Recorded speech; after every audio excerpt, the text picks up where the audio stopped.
Hey everyone, it's Birth3 over and I'm here in this review for Kill Me Again, the new film directed by Keith Jardine and starring Brendan Fehr in the lead role.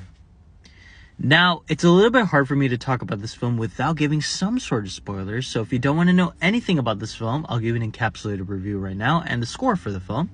It's a 7 out of 10 for me. I think that this film was pretty creative and pretty interesting for the most part. The main factor that kind of bogs down this movie is the way that it executed itself at certain moments. This is a time loop based movie, but with certain twists that make it kind of interesting. But again, I think it's because maybe they didn't have enough budget or they just kind of rushed this project to the finish line. It kind of felt like a very grand idea that is nearly going to the point where it's really good. It's still a decent film, but I feel like it could have been much more better.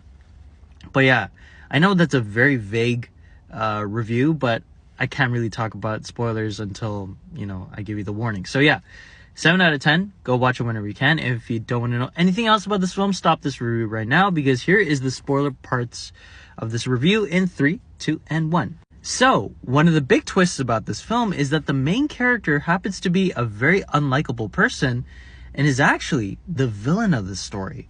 So that's pretty interesting for me. Right off the bat, I was thinking, okay, like, you're basing this kind of time loop story around a villain.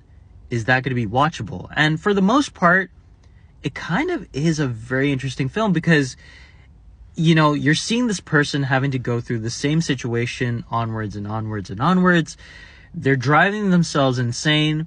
They think that they're in a wonderland because they're a serial killer and they end up, having practice. But by the 50th or 60th loop, they're obviously driving themselves insane and they just want to get out of this.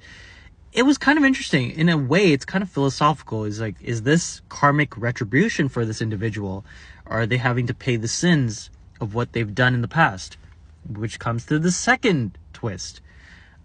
I thought that the second twist was pretty interesting.